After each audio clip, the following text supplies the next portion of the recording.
یہی 27ویں شب تھی، یہی رجب کا مہینہ تھا۔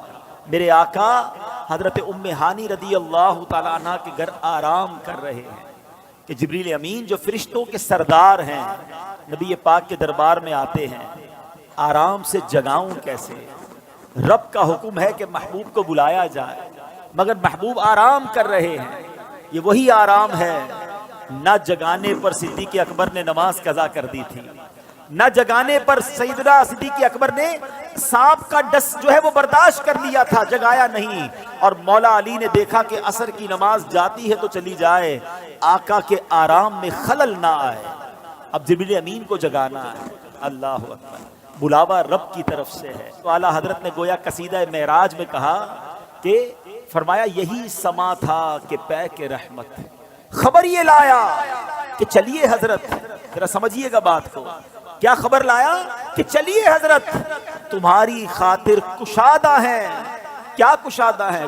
جو کلیم پر بند راستے تھے، نبی پاک کو حتیم میں لایا گیا، وہاں نبی پاک کے سینہ اقدس کو چیرا گیا اور اس میں نور کی برسات کی گئی، حکمتیں داخل کی گئی، پھر سینہ اقدس کو بند کر دیا گیا۔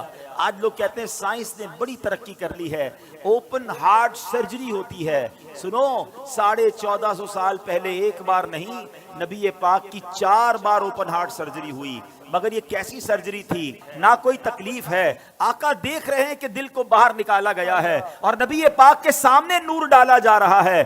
اللہ اکبر، یہ بھی نبی پاک کا معجزہ ہے۔ اور پھر وہ سفر شروع ہوتا ہے۔ اب نبی پاک مکہ پاک سے بیت المقدس جاتے ہیں۔ سبحان اللہ، بیت المقدس کا سفر یہ براق پر کیا جاتا ہے۔ نبی پاک علیہ الصلوۃ والسلام اب پہنچتے ہیں اس جگہ پر جسے ہم بیت المقدس کہتے ہیں۔ بیت المقدس ویسے بھی دیکھنے کی بڑی تمنا ہے، لیکن جب سے یہ پڑھا ہے اور جب پڑھتے ہیں ایک دل میں عجب تمنا جاگ اٹھتی ہے۔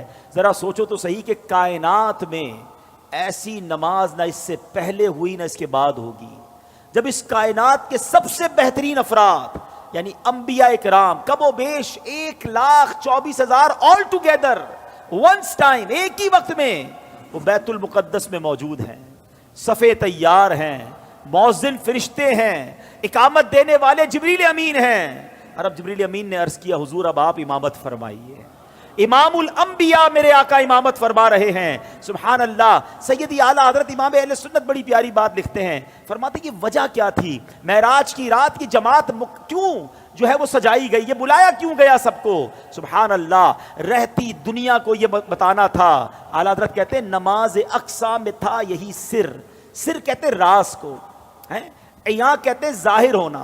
فرماتے نماز اقصیٰ میں تھا یہی سر، یہی راز تھا کہ عیاں ہو مانائے اول آخر، پتا چل جائے دنیا کو کون اول ہے کون آخر ہے دست بستہ پیچھے حاضر، سارے ہاتھ باندھے کھڑے ہیں، کون؟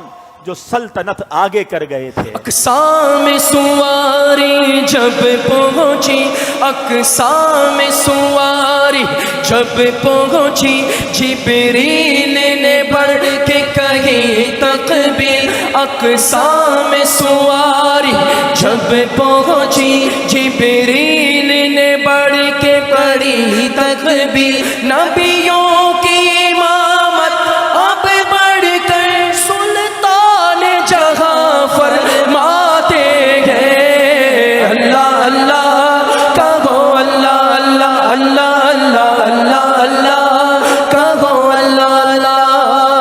اب نماز سے میرے آقا فارغ ہوئے، اب آسمان کے سفر کی تیاری ہے۔ اب سفر آسمان میں وہی براق ہے، وہی بارات ہے، وہی دولہا ہے، وہی باراتی ہیں۔ آن کی آن میں پہلا آسمان آ گیا، اور اللہ کے حبیب کا یہ سفر کتنا فاسٹ ہوا، نبی پاک آگے بڑھتے گئے، اب سدرۃ المنتہا آ گیا۔ اب یہاں جو ساتھی ہے جو ام ہانی کے گھر سے لے کر ساتھ جا رہے ہیں جبریل امین، وہ عرض کرتے ہیں کہ حضور بس اب یہاں سے آگے میں نہیں جا سکوں گا، یہ میری لمٹ ہے، اس سے آگے گیا تو میرے پر جل جائیں گے۔ اللہ اکبر، اب اس کے آگے فقط رب کے حبیب جا رہے ہیں۔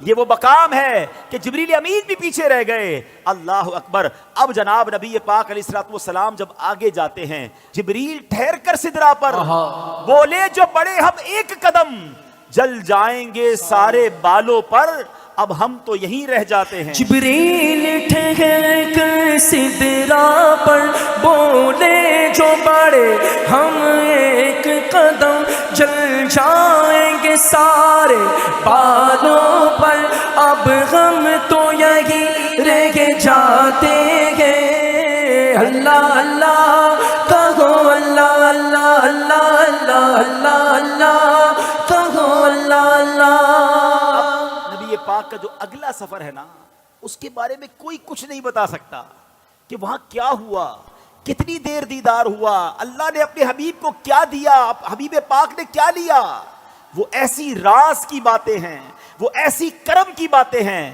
کہ جتنا اللہ کریم نے قرآن میں بتایا اور جتنا حبیب پاک علیہ الصلوۃ والسلام نے ہمیں آ کر بتایا اس کے علاوہ کوئی اس کے بارے میں نہیں جانتا. تو اب یہ وہ سفر ہے میٹھے اسلامی بھائیوں کہ جب نبی پاک علیہ الصلوۃ والسلام یہ سفر کر کے واپس آئے, یہ عظیم سفر ہے, جنت کے طبقات دکھائے, جہنم کے مشاہدات کیے, آل ٹوگیدر جب یہ سفر کر کے نبی پاک واپس آتے ہیں تو آج لوگ کہتے ہیں جناب کہ بڑی سائنس نے ترقی کر لی ہے, بڑا مہینوں کا سفر دنوں میں, دنوں کا سفر منٹوں میں طے ہوتا ہے. لیکن میرے آقا کے اس سفر میں جس میں ہزاروں سال کا یہ ٹریول ہے, علماء کہتے ہیں اگر اس کو لاجیکلی کیلکولیٹ کریں نا تو یہ کئی ہزار سالوں کا سفر بنتا ہے. مگر نبی پاک جب واپس آئے تو جو دروازہ کھولتے وقت کنڈی ہل رہی تھی وہ اب بھی ہل رہی ہے. جو بستر چھوڑ کے میرے آقا گئے وہ بستر اب بھی گرم ہے.